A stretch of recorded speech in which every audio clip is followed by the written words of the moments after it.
Making a big political move ahead of the midterms, President Trump proposing a new tax cut for middle-income earners.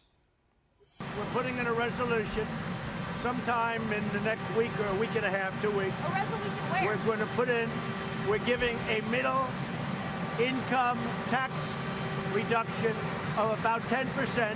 We're doing it now for middle-income people. This is not for business. This is for middle. That's on top of the tax decrease that we've already given.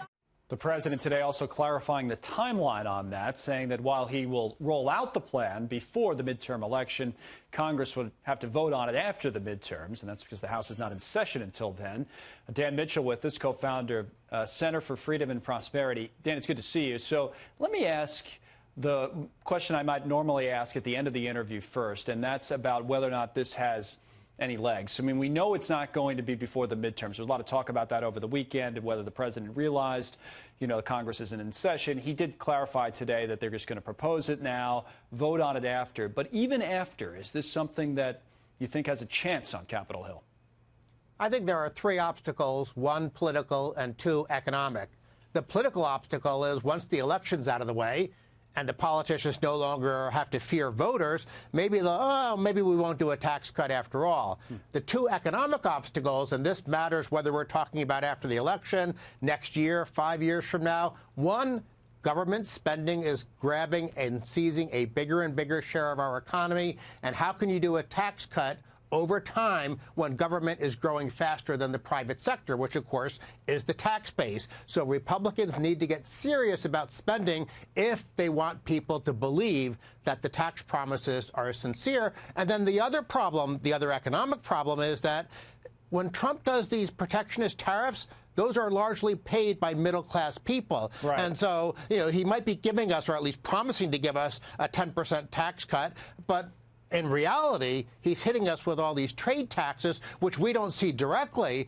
They show up in higher prices and less competitiveness in our economy. Some of that might make the argument for a tax cut to kind of offset the pain that was there for the tariffs, if that pain does indeed show up, as many people think eventually it will. But what about on your first point on the deficit? Obviously, the Republican argument, you may even make it yourself, is that we'll grow our way out of that, and the tax cuts would be kind of almost the vehicle of doing so. You're saying that's not the case? There's no question that the right kind of tax cuts can help our economy grow a lot faster, but it's very rare that a tax cut actually pays for itself. Usually what happens is you cut taxes maybe 10% across the board. The congressional budget or the Joint Committee on Taxation says, oh, that'll lose $100 billion. In reality, it might only lose $50 billion. It still means less revenue. It's maybe only 1 out of 20 or 1 out of 30 tax cuts that are so pro-growth that you actually recoup the revenue from faster growth. And with a middle-class tax cut, well, frankly, people who just get an ordinary wage and salary, we can't be as responsive as, say, businesses can be. So Trump's corporate tax cut in the long run, I think, will have big supply side effects. It'll be very good for workers, but a tax cut for people, it's not like we're going to go out and take second jobs on top of our 40-hour jobs we already have. A lot of people don't look at the first tax cut. The individuals say, well, I didn't get a tax break that time. And, it's great the corporations did, but I didn't get it. So is it at least good politics, do you think? Although at the same time, it really hasn't resonated as much as some other issues have, immigration and other things here in the midterms for whatever reason. What do you think? Why do you think that's the case as a final point? Well, first, I would say that people did get tax relief. There were slightly lower marginal tax rates. In other words, the tax brackets were reduced. But also, there was a big doubling of the standard deduction. There was more child-oriented tax relief. So ordinary people presumably are paying less now.